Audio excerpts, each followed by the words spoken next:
Today we're talking to Elliot Osborne. The Robins made progress into the quarter-finals of the FA Trophy on Saturday with a late winner from Regan Linney against Eastleigh. Elliot, difficult game to play in and tough opposition, but we got there in the end. Yeah, I think every game we've played against Eastleigh in the past, apart from maybe the odd one, has always been a tight affair.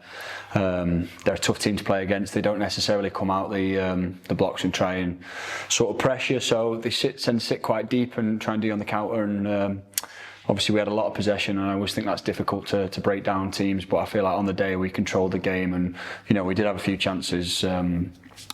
Probably previous to the goal, but like I say, magic bit of stuff from Regan settled the game for us.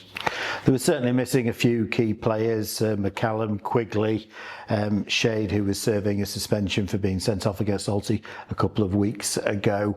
And right from the word go, that for the first 5 minutes, it looked like they were playing for penalties.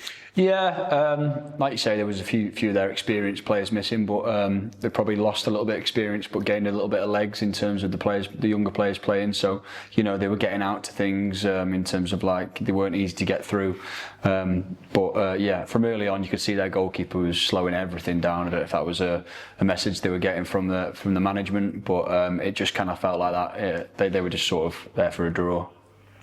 Rochdale away in the quarter-finals, which is a really difficult draw, but not too far to travel. No, that's the thing. If you're going to look at the light at the end of the draw and stuff like that, it's any away game. I'd rather it be a close one in terms of distance. So Rochdale is the closest one we can have. Obviously, they were the highest ranked team left in the competition, so you kind of just knew we were going to get them with the luck we've had with the draw so far. But at the end of the day, to get to Wembley or to win the FA Trophy, you've got to beat the best left in the draw, so we're looking forward to it.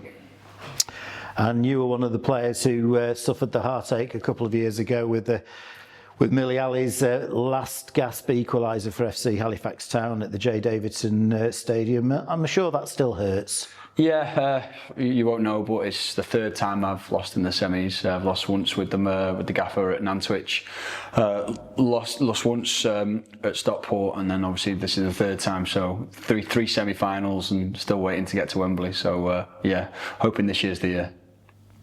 So the Stockport one, that was against Fylde, was it? Yeah, it was when it used to be over 2 legs. So it was the first one. So we had, I think we had the away leg. We drew 0-0 at their place. Come back to our place. It was 2-2. Went to extra time, and obviously I think it was Alex Reid that ended up scoring the winner. But yeah, another heartbreaking day, and trying to get to Wembley, and hopefully this year we'll get there.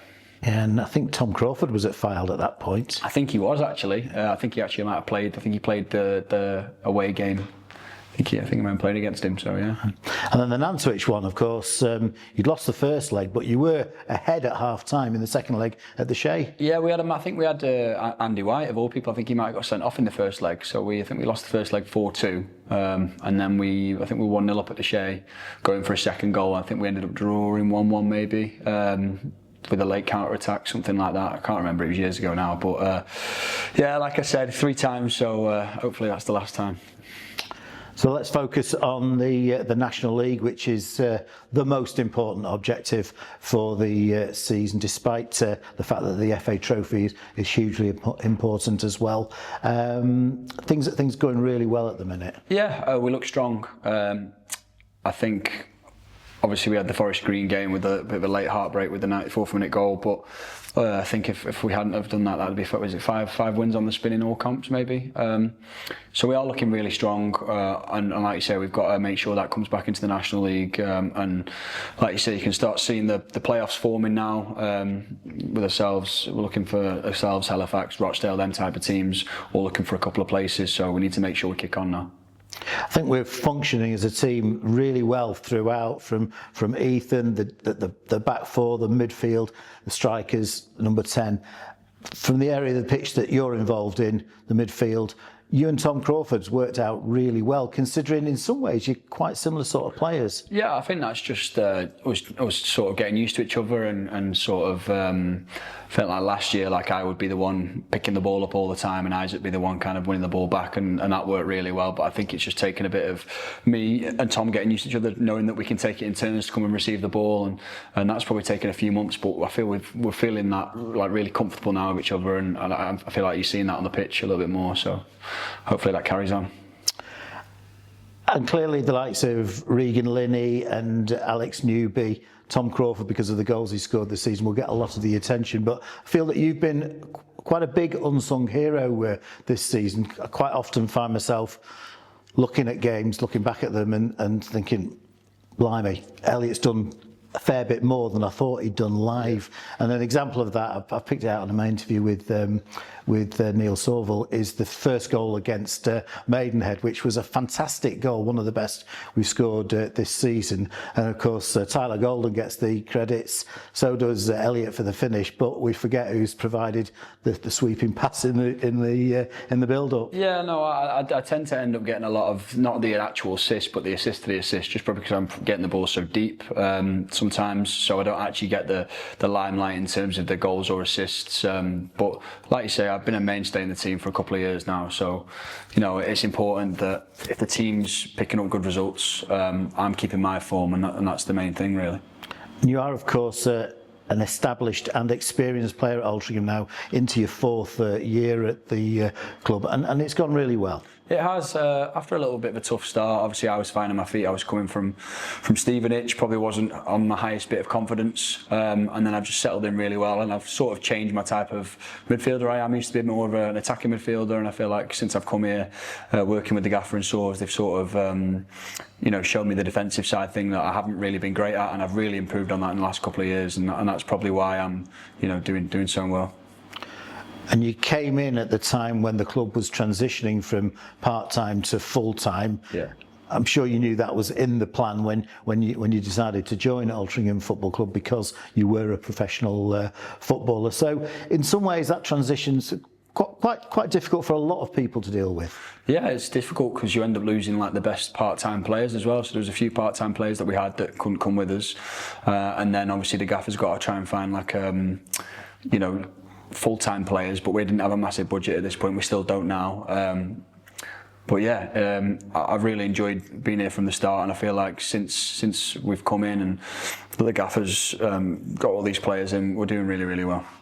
And what's your assessment of the league this season in terms of strength, how competitive it is compared to previous seasons? I think this is the toughest year. I think we're a better team this year than we were last year, and obviously at this point last year, I don't know if we were sat 4th or 5th. I think there's more teams who are more competitive this year in terms of, there isn't like your Chesterfields who are running away with it, but you've got, you know, probably 10, 11 really good playoff contenders, and obviously title contenders as well within that. But yeah, I think it's a lot stronger. There's a lot more people stepping down from the leagues, coming into non-league, because obviously there's money at some clubs. They're really, you know, like your Yorks, your Oldhams, even your Barnet to some extent. You know, these type of football clubs, they're the big clubs in this league. Yeah, there's been a transformation in terms of the infrastructure, the financial infrastructure of the National League. If you go back 5, 6, 7 years, and you've lived through that. So where we are today in 2025 is a long way from where we were 5, 6 years ago when you were at Stockport County. Yeah, definitely. I remember playing in Stockport 2019, and you know the league was nowhere near what it is now in terms of you know, levels, ability, players dropping down. You wouldn't have got that. You know, it's been a massive improvement, and that's probably come with the TV side of things as well. With the, you know, it was on BT last year and DAZN this year and stuff like that. More people are getting shown, and that's probably attracting bigger players to come down, and it's probably making the levels go a bit better. And what do you see for the rest of the season? We're clearly in a very good position at the moment, playing as well as anyone, I think. I think, yeah, if we can improve our away form, I think we're so solid at home.